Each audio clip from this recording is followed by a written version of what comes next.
Vamos a continuar con el estudio que yo estaba dando. La doctrina bipartita, bi viene de dos, que se compone de dos, donde la iglesia adventista cree que el ser humano está de doctrinas y sectas, que para mí es bien importante no tanto ni hablar de las religiones, sino de las sectas, sino de fortalecernos en las doctrinas bíblicas. Y voy a estar hablándole hoy de la doctrina de bipartita o tripartita, constituido de cuerpo y espíritu. La doctrina tripartita, que viene de tres, es la que nosotros los cristianos evangélicos creemos, que el ser humano está compuesto de alma, cuerpo y espíritu. Entonces, esa doctrina, como yo le había comentado en la primera clase, la importancia de que hay ciertas doctrinas que son de salvación y hay algunas que no afectan la salvación. O sea, que una va a ser una herejía si tiene que ver con la salvación, pero si no tiene que ver con la salvación, pues no se le considera herejía.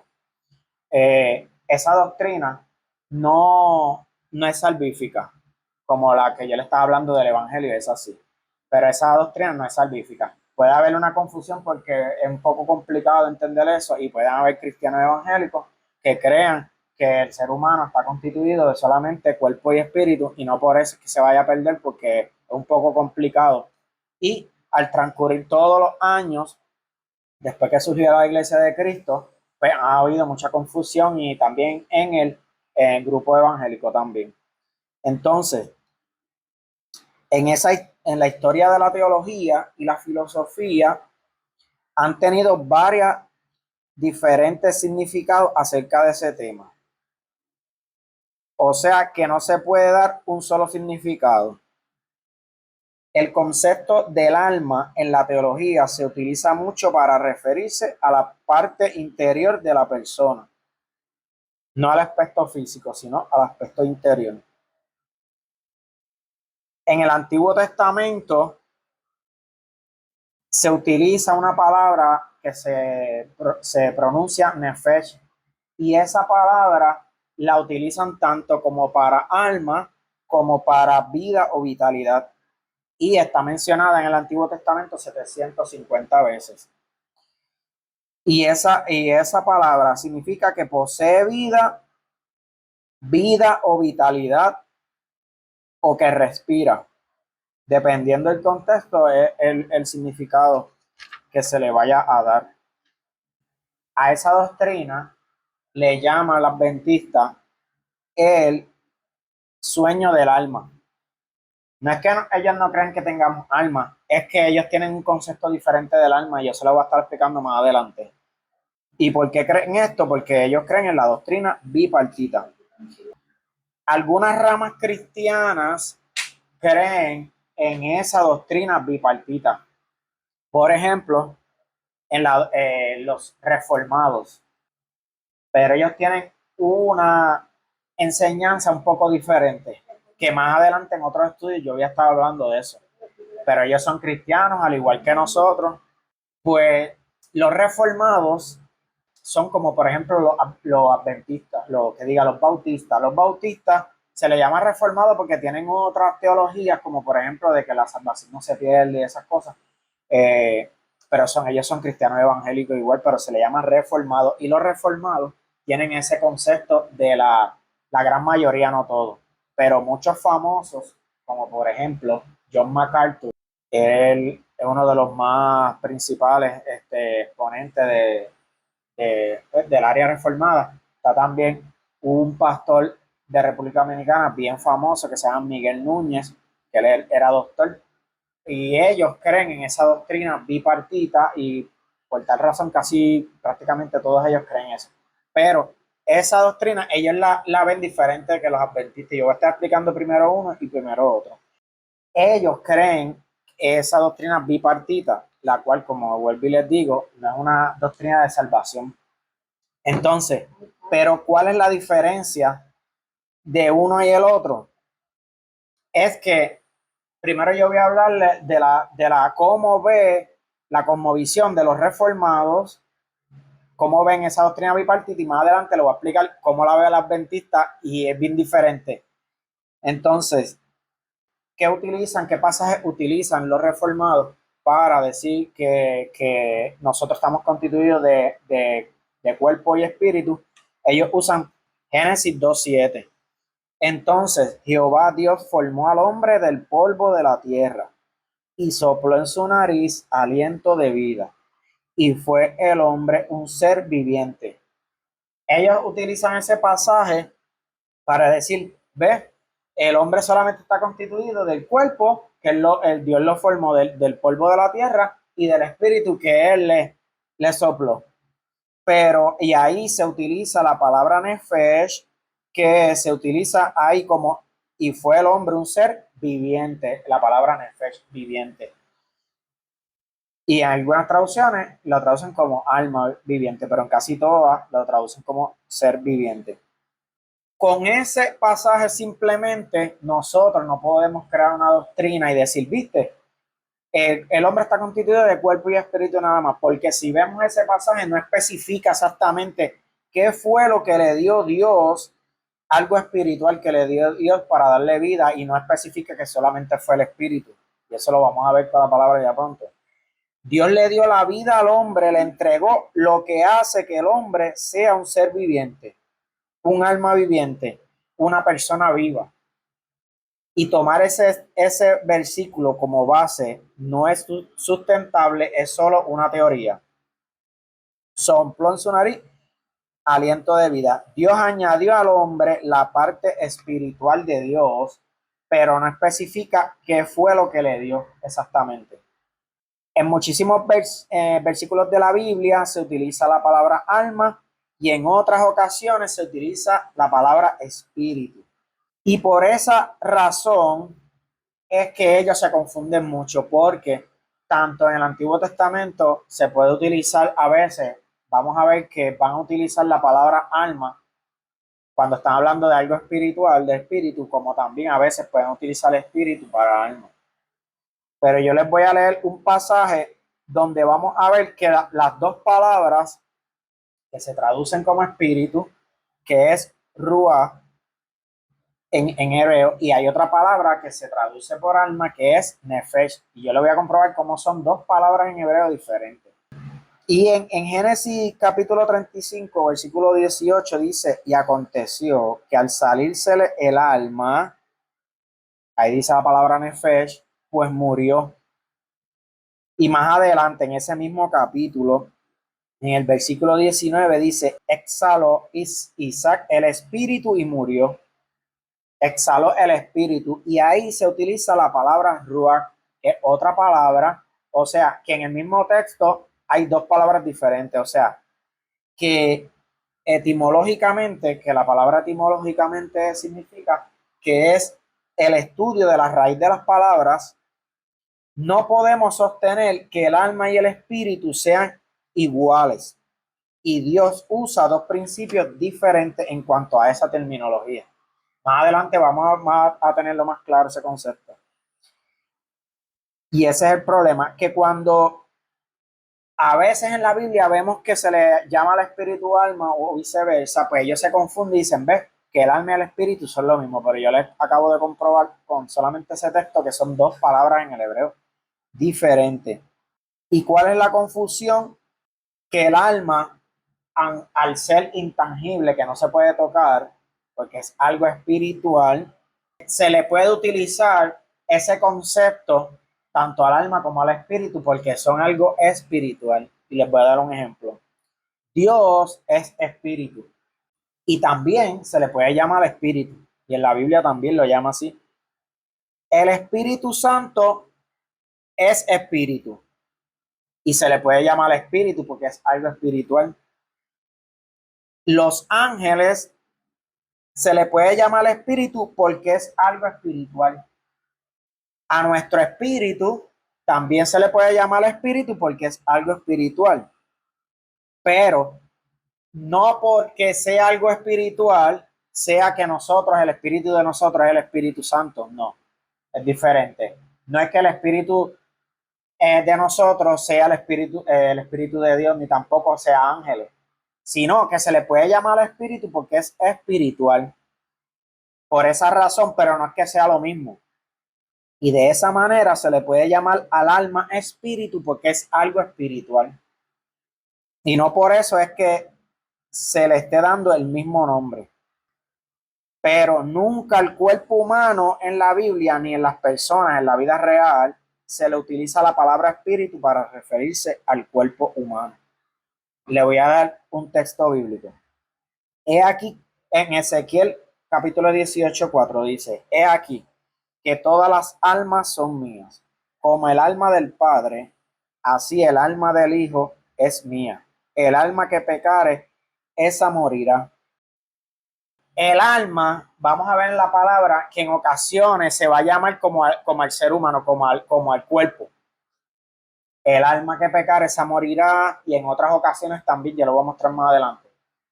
El alma se puede utilizar en la Biblia como para llamar al cuerpo humano, pero en contrario, el espíritu, nuestro espíritu, nunca vamos a ver en la Biblia que va a llamar al cuerpo, al ser humano, como espíritu. Nunca vamos a ver esa, pero sí vamos a ver el alma mencionándola con espíritu. Aunque el alma es espiritual, pero se puede utilizar para cuerpo, es porque el alma está entrelazada con el cuerpo humano y comienza a ser parte de él. Vemos, por ejemplo, las almas en una iglesia. Por darle un ejemplo. Yo tengo en mi iglesia 50 almas. ¿Y qué se está refiriendo? A personas. A personas, ¿verdad? 50 almas. Pero ustedes nunca van a escuchar, yo tengo en mi iglesia 50 espíritus. ¿Verdad que eso no lo va? Ni siquiera racional, ni siquiera bíblicamente, eso va a ser así. Hasta por lógica lo podemos sacar. ¿Por qué podemos utilizar alma si es espiritual a referirnos al cuerpo? Porque está intrínsecamente relacionada, entrelazada con el cuerpo humano y comienza a ser parte de él. Por eso hay una gran diferencia entre el espíritu y el alma, tanto etimológicamente desde las raíces hebreas, tanto como en concepto de ideas en las personas cuando se razona sobre el tema. Cristo dijo: necio, ¿no sabes que hoy vienen a pedir tu alma? Ahí Cristo se enfatizó en el alma, algo espiritual, que vienen a buscar su alma, está especificando algo espiritual. Se puede utilizar el alma para la mente y algo físico del hombre, para la persona, pero nunca el espíritu se puede utilizar para eso. El alma se entrelaza y nos representa. El espíritu es completamente espiritual. El espíritu puede estar dentro del hombre, pero no nos representa, pero el alma sí nos representa como a nosotros mismos. ¿Cómo se puede inferir tal cosa, tal análisis como el que yo estoy haciendo? Ok, eso yo lo voy a comprobar con la Biblia. ¿Qué se dice del alma? Cuando nosotros escuchamos hasta en predicaciones y eso, cuando hablan del alma, que es el asiento de nuestras emociones, nuestros pensamientos y la voluntad. Siempre que hablan de alma, la describen así, que es el asiento de nuestras emociones, nuestra voluntad y nuestros sentimientos. En la historia del rico y Lázaro vemos cómo él seguía teniendo pensamientos después de muerto. Y Abraham le dice al rico: acuérdate que recibiste tus bienes en tu vida. Mira esto, Abraham le dice a esa persona que murió, a Lázaro, al rico, discúlpenme, había muerto, pero seguía teniendo pensamientos. Aquí vemos algo interesante, que tenía pensamiento, pero ese cuerpo se quedó en la tierra y ese cerebro y todo el cuerpo se descompuso, pero él seguía teniendo pensamientos. Eso está interesante, ¿verdad? Porque cuando decimos pensamiento, va a venir a nuestra mente el cerebro. Quiere decir que nuestros pensamientos no es nuestro cerebro. Nuestro cerebro es el órgano con el que produce los pensamientos, así como el hígado produce la bilis o algún otro órgano en el cuerpo, y por esa razón es que el cuerpo junto con el cerebro se descomponen y el alma, que es espiritual, sigue teniendo pensamientos y recuerdos. ¿Qué cosmovisión tiene el adventismo de ese tema? Pero primero, les expliqué que el reformado, que son cristianos, creen que somos solamente cuerpo y espíritu. Y ellos utilizan el texto, ese texto que le dije de Génesis 2:7, pero también utilizan el texto de Eclesiastés 12:7, donde dice, y el polvo vuelve a la tierra como era, y el espíritu vuelve a Dios quien lo dio. Pero cuando nosotros hacemos hermenéutica, y la hermenéutica es el arte de interpretar y comprender los textos de la Biblia en toda su dimensión. Es decir, su objetivo es ir más allá del significado literal e intentar comprender su verdadero significado de la Biblia, de ese pasaje que estamos estudiando. Y una de las reglas que tiene la hermenéutica, para que las personas no se confundan tanto, existe la hermenéutica. Es ese estudio que nosotros podemos estudiar bien la palabra y tiene reglas. Y una de las reglas es que nosotros vamos a utilizar el contexto de ese versículo. Nosotros vamos a leer el contexto anterior, el que le sigue, vamos a leer el capítulo, si tenemos que hacer un análisis del libro en general y hasta un análisis del contexto en la Biblia completa. O sea que un texto, no, tú no puedes sacar una doctrina de un texto ignorando todo el contexto. Tenemos que ir a ese contexto de ese pasaje en Eclesiastés y vemos que el libro de Eclesiastés se especifica más hablando de la sabiduría humana y de las cosas en esta tierra. Y cuando leemos el versículo que le sigue, dice, vanidad de vanidades, dijo el predicador, todo es vanidad. Le voy a leer los dos versículos. Y el polvo vuelve a la tierra como era, y el espíritu vuelve a Dios quien lo dio. Vanidad de vanidades, dijo el predicador, todo es vanidad. Cuando nosotros analizamos el contexto del libro de Eclesiastés, vemos que él está hablando de las cosas terrenales de este mundo. Él no está hablando de un concepto espiritual después de la muerte. Entonces, por eso es que está hablando exactamente de eso. Y entonces, el reformado ve esa doctrina como de que solamente que nuestro yo viene siendo no el alma, sino que nuestro yo viene siendo el espíritu. ¿Ok? Pero vamos a ver la diferencia de cómo lo ve el adventista, esa doctrina bipartita. Ellos la analizan muy diferente. Para ellos, el alma viene siendo la unión del espíritu y el cuerpo. Cuando se unen, ahí surge el alma. Y ahí tú tienes las emociones, lo mismo, las emociones, la voluntad, el intelecto. Pero cuando el espíritu vuelve a Dios que lo dio y el cuerpo muere, pues va al polvo, desaparece el alma. Por eso le llaman el sueño del alma. Y más adelante yo voy a estar hablando de eso, especificando más.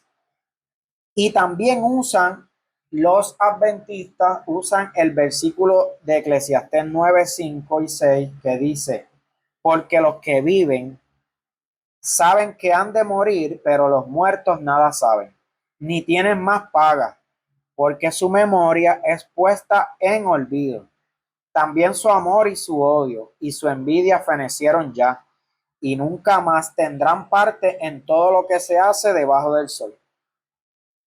Parece convincente ese pasaje, ¿verdad? Dice, porque los que viven saben que han de morir, pero los muertos nada saben, ni tienen más paga porque su memoria es puesta en el olvido. Si nos dejamos de llegar a ese pasaje, podemos argumentar igual que ellos. Pues entonces nosotros no tenemos alma, porque mira, ahí dice que cuando la persona muere, pues ya su memoria es puesta en el olvido. Pero tenemos que utilizar la hermenéutica cuando nosotros estudiamos la Biblia, y una de esas reglas, vuelvo y le digo, es el contexto del libro de la Biblia en general. Y cuando nosotros seguimos leyendo el contexto de ese pasaje, que es el mismo escritor que Salomón, que ese libro de Eclesiastés habla de las cosas terrenales, dice ahí mismo, en ese pasaje, que dice también su amor y su odio y su envidia fenecieron ya. y nunca más tendrán parte en todo lo que se hace debajo del sol. Está hablando del cuerpo humano y muchas en otras áreas de ese capítulo habla de que y nunca más tendrán parte en lo que se hace debajo del sol, porque está hablando del cuerpo humano, ya no tendrán más parte. Su odio, dice, porque los que viven saben que han de morir, pero los muertos nada saben ni tienen más paga, porque su memoria es puesta al olvido. También su amor y su odio y su envidia fenecieron ya. Está hablando de las cosas terrenales de uno cuando muere, no está hablando de las cosas espirituales del más allá. Y el contexto de ese libro son cosas terrenales, y en ese mismo pasaje habla de que no tendrán más parte en todo lo que se hace debajo del sol. Ya el ser humano murió, ya no vas a tener más parte, no vas a trabajar, no vas a discutir, no. Entonces, eso es un contexto importante de analizar, porque por eso es que hay tanta secta, porque todo el mundo entiende a su manera y se equivocan. Y hay reglas que nosotros debemos de seguir para no caer en esos errores. Entonces, otra cosa que tenemos que entender es que la enseñanza bíblica que nos ha dado Dios a través de la palabra, a través de todos esos miles de años, ha sido progresiva. Hay cosas que no fueron reveladas en el Antiguo Testamento a hombres de Dios, como por ejemplo ya en el Nuevo Testamento hay enseñanzas que son progresivas. Por eso nosotros tenemos que analizar esa enseñanza con la luz del Nuevo Testamento. Y los adventistas y reformados dicen que el concepto de la tricotomía es un concepto griego que surgió después, pero no es así. ¿Por qué? Porque los judíos también creen que hay cuerpo, alma y espíritu. Lo único es que ellos lo creen un poco diferente, ya que ese concepto es un poco complicado. Que ellos creen que el alma tiene diferentes etapas. Como el alma es la que se contamina cuando nosotros pegamos y todo eso, pues que tiene diferentes etapas, y hay una etapa que es la más pura. Pero la realidad es que el concepto como tal es el mismo. Ellos creen cuerpo, alma y espíritu. O sea que ese concepto que dice los reformados y los adventistas de que esa enseñanza que creen los evangélicos, eso fue después, salió de pensamiento griego, no es así. Porque los hebreos, que son más viejos, tienen ese concepto de tripartito. En Hebreos, yo le voy a dar algunos textos importantes que refuerzan esa enseñanza de la tricotomía. Y es bueno para cuando tú tengas la oportunidad de hablar con adventistas, no tanto reformados. Yo por lo menos con eso, yo no me pongo a hablar con ellos porque ellos son cristianos y para evitar discusiones y eso, pero los adventistas sí, porque son personas que no han conocido a Jesucristo. Es necesario y obligatorio. Pues hay textos importantes que puedes apuntarlo, todo el que quiera, que son muy importantes. Hebreos 4:12 dice, porque la palabra de Dios es viva y eficaz, y más cortante que toda espada de dos filos, y penetra hasta partir el alma y el espíritu. Está haciendo una diferencia, las coyunturas y los tuétanos. Ahí está hablando del cuerpo. Ahí el apóstol Pablo está haciendo, o el escritor de los Hebreos, que se dice que puede ser el apóstol Pablo, está haciendo una diferencia que penetra hasta partir el alma, espíritu y las coyunturas y los tuétanos, se refiere al cuerpo. Hizo una diferencia ahí. En Primera de Tesalonicenses 5:23 dice, y el mismo Dios de paz os santifique por completo, y todo vuestro ser. Ese pasaje es crucial, porque él está diciendo que el mismo Dios de paz los santifique a ustedes por completo, todo nuestro ser, espíritu, alma y cuerpo, sean guardados irrepresibles para la venida de nuestro Señor Jesucristo. Mira la diferencia que habla, y estamos hablando a la luz del Nuevo Testamento. No estamos mencionando un pasaje de allá de Salomón que está hablando de las cosas terrenales, donde él está hablando de la vanidad del hombre. No está hablando de conceptos espirituales después de la muerte. Y los reformados usan ese pasaje también, de que dicen que el polvo vuelve a la tierra y el espíritu va a Dios quien lo dio. Pero la pregunta es, esto es una pregunta que tenemos que hacer.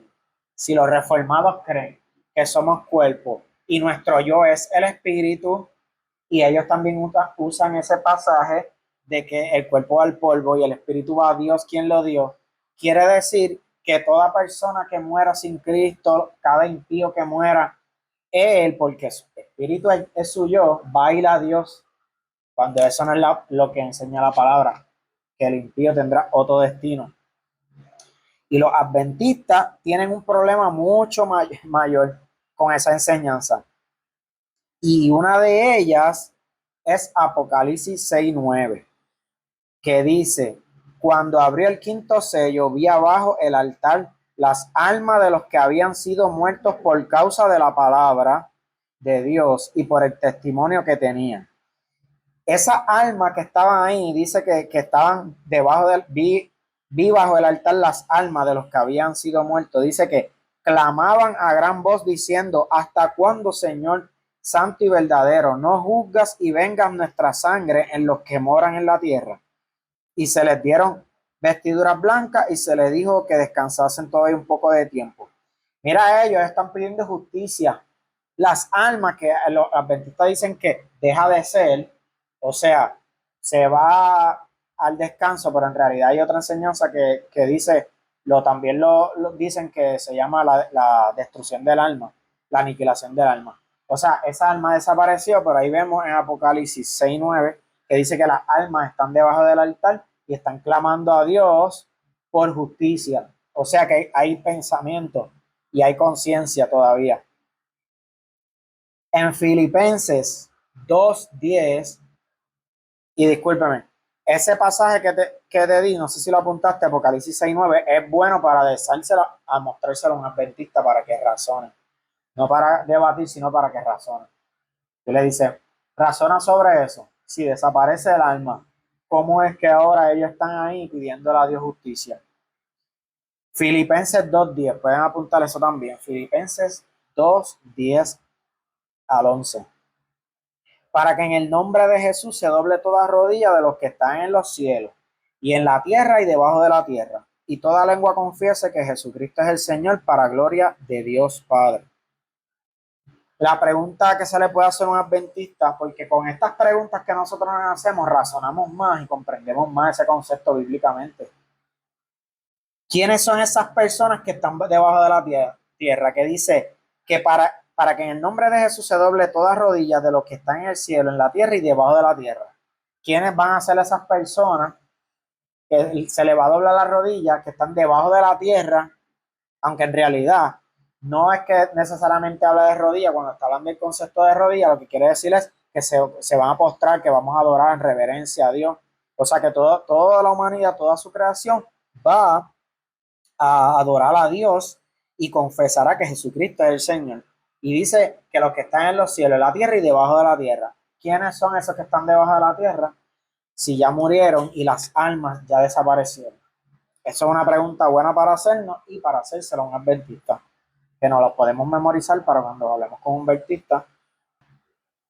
Si el adventismo dice que el alma deja de ser cuando se separa del espíritu, del cuerpo, ¿por qué Jesús dijo en Mateo, puedes apuntarlo, eso sí, Mateo 10:28? Y no teman a los que matan el cuerpo, mas el alma no pueden matar. Teman más bien a aquel que puede destruir el alma y el cuerpo en el infierno. Un ser humano puede matar tu cuerpo, pero dice Jesús que el alma no te la pueden matar ellos.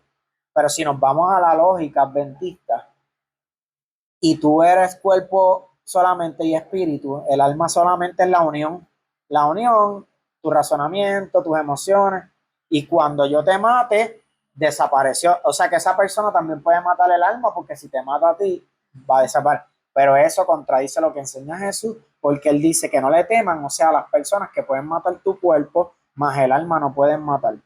Así que eso confirma nuevamente que sí, hay un alma, que hay un espíritu que va a Dios quien lo dio, pero también hay un alma que va en a otro destino. En Primera de Pedro 3:19, otro buen pasaje en el cual dice, en el cual también fue y predicó a los espíritus encarcelados, hablando de Jesús, al morir, los que en otro tiempo desobedecieron, cuando una vez esperaban la paciencia de Dios en los días de Noé, mientras se preparaba el arca, en el cual pocas personas, es decir, 8 personas, fueron salvadas por agua. ¿A quién, otra pregunta, a quién se le proclamó la victoria sobre el pecado? Jesús cuando murió dice que fue a lo profundo de la tierra y dice que fue y predicó a los espíritus encarcelados. Con esto, y esos espíritus encarcelados, su contexto está hablando de esas personas que estuvieron en el tiempo de Noé, que Noé mientras hacía el arca, él estaba predicando y las personas no se arrepentían. Entonces, esas almas que dice que Jesús fue y les predicó, la predicación no es que él estaba llevando el evangelio para salvación, predicar es proclamar un mensaje, eso es todo. Entonces, Jesús estaba proclamando la victoria del pecado a esas almas que estaban ahí, pero esas almas que no son omnipresentes, ellos no saben que Jesús murió, ellos no saben lo que pasó aquí. Pues él fue allá y proclamó esa victoria sobre el pecado. O sea, que eso también habla de que esas almas, nosotros tenemos un alma que van a ir a un destino eterno. Otro punto que voy a tocar es que los testigos de Jehová también creen en esa doctrina bipartita. Ellos lo ven también diferente. Ellos lo ven diferente también. Los testigos de Jehová creen que solamente hay un cuerpo y un espíritu y ellos piensan que el alma está en la sangre. Ellos utilizan Levítico 17:11, donde dice, porque la vida de la carne en la sangre está. Y ahí se utiliza esa palabra nefesh, pero no siempre esa palabra se traduce por alma. También, como le expliqué al principio, se puede traducir vida o vitalidad. Así que la Biblia traduce en ese texto que la vida de la carne está en la sangre. Pero como se utiliza esa palabra nefesh, ellos dicen que alma y que nuestra alma está en la sangre. Y por esa razón es que ellos no permiten la transfusión. Esa es una de las razones por las cuales ellos no permiten las transfusiones de sangre. O sea, que nosotros estuviéramos compartiendo nuestra alma con otra persona. Esa es su cosmovisión. Para que ustedes entiendan la importancia de nosotros estudiar las doctrinas, pero bien profundo, podemos nosotros razonar diferente y entender por qué ellos razonan de esa manera. Y no decir, pero ¿por qué ustedes piensan eso? Es que ellos, ahí uno entiende por qué es que ellos entienden eso así, es que como, al comprender su cosmovisión de esta enseñanza, ellos lo ven de esa manera. Entonces, también utilizan el pasaje de Hechos 15, de Hechos 15, versículo 18 al 20, de que se prohíbe comer sangre, pero es una mala interpretación porque ahí se está hablando de uno comer sangre. No es que uno se haga una transfusión, sino comer sangre. Son dos cosas diferentes. Esos son los dos textos que mayormente yo uso. Y no tendría sentido porque creyendo esa doctrina como los testigos de Jehová, quiere decir que cuando nosotros nos cortamos y empezamos a botar sangre, se nos está yendo parte de nuestra alma, si nos vamos a la lógica de ellos. Es como no es bíblica ni racional. Si leemos ese pasaje de Levítico 17:11, está hablando de la carne humana, que la vida de nuestro cuerpo humano está en la sangre. O sea, que esa sangre que transfiere todos los nutrientes, que pasa por todo nuestro cuerpo, si nosotros la perdemos, morimos, porque se está especializando más en la carne.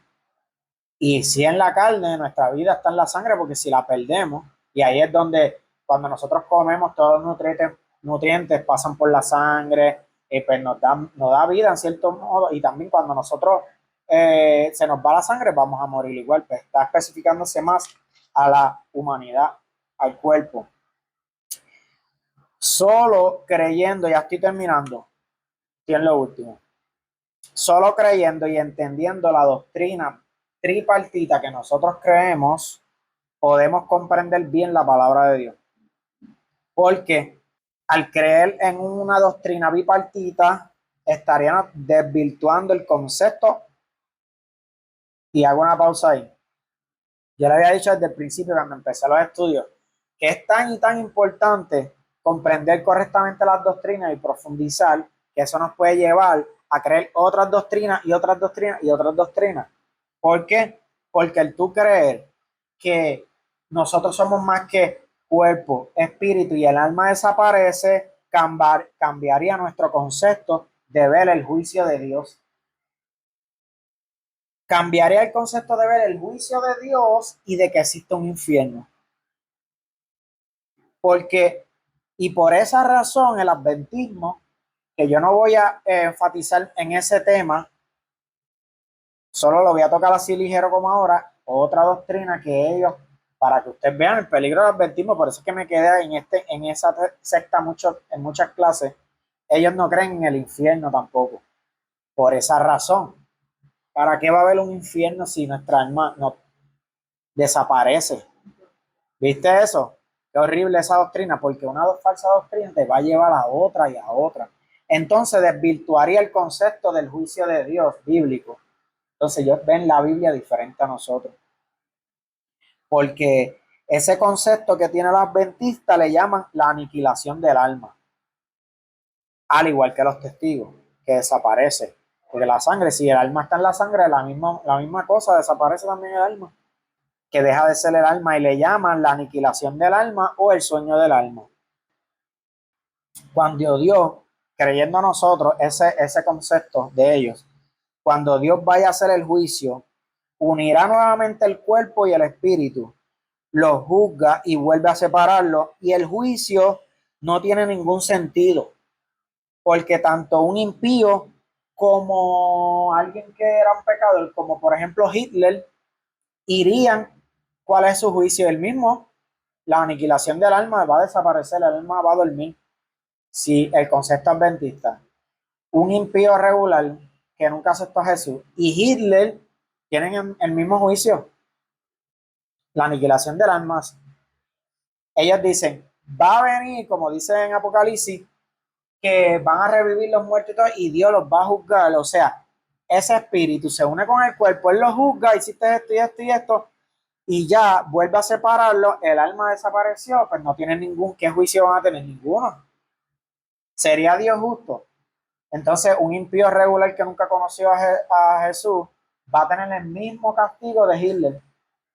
Se desapareció el alma. Es una doctrina bien diabólica, porque eso crea que tú no tengas ningún temor de Dios. Dice, pues, ¿qué me importa a mí? Me gozo la vida y ya si como quiera va a desaparecer el alma, no va a tener ningún más recuerdo. Era como desvirtúa el juicio de Dios.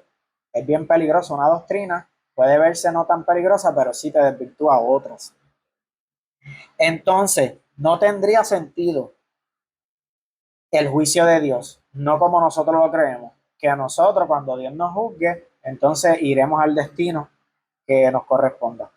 Pero no, eso no es lo que enseña la Biblia. En Lucas 16-19, puedes apuntar ese pasaje, nos habla del rico y Lázaro y nos habla que ese rico tenía unos recuerdos después de muerto y nos muestra las primeras consecuencias del juicio de Dios para el que muere sin Cristo. Y dice, Abraham le dijo, hijo, acuérdate, tiene pensamiento todavía, recuerdo, que recibiste tus bienes en tu vida y Lázaro también males, pero ahora este es consolado aquí y tú atormentado. O sea, ya había comenzado parte del juicio, porque eso es parte del juicio de Dios. Pero tú ahora, este es consolado aquí, Lázaro es consolado aquí y tú atormentado. O sea, ya había comenzado parte del juicio. Y luego en el gran juicio de Apocalipsis 20:11 habla de que habrá un trono blanco donde habrá un que estarán todos, grandes y pequeños, y todos seremos juzgados. Entonces no tendría absolutamente ningún sentido en esa doctrina bipartita. Nos va a unir el espíritu y el cuerpo, nos va a juzgar y ya todo termina ahí. No hay ningún juicio más grande ni más pequeño para cada uno. Así que esa doctrina antibíblica no tiene ningún sentido con la palabra, no armoniza con la palabra de Dios y, y es muy peligrosa. Y eso es lo que creen los adventistas, los testigos y igual los reformados, pero ellos lo creen un poco diferente. Y es un poco compleja y estamos hablando de personas cristianas que son bien inteligentes, pero cualquiera nos podemos equivocar. Y ellos por lo menos, ellos creen los reformados, si creen en el infierno, que va a haber un juicio. No he estudiado más a fondo de qué manera lo creen, porque si el espíritu siempre va a Dios, entonces, y los impíos también van a ir a Dios, no sé cómo ellos enseñarán eso, pero sí, ellos creen que hay un infierno, pero como quiera, la más peligrosa ahí es la de los adventistas y testigos, porque prácticamente es bien diabólica, ya que no van a tener ningún temor las personas, porque no hay ningún destino final, no hay ningún infierno, tampoco los testigos dicen, no creen en el infierno, por esa razón, porque ¿para qué va a hacer Dios juicio si el alma no tenemos, el alma no va a ser eterna? Entonces, voy a dejar este tema hasta ahí y espero que le haya sido de mucha bendición, porque así nosotros razonamos diferente y comprendemos la importancia de estas doctrinas bíblicas y la importancia de nosotros cuidar nuestra alma, ya que en nuestra alma es que están los pensamientos, no es en nuestro cuerpo, pero está tan intrínsecamente relacionada que se une el alma y el cuerpo, y lo que pasa en el alma se afecta en el cuerpo y viceversa, pero la realidad es que los pensamientos como tal están en el alma, no en el cuerpo.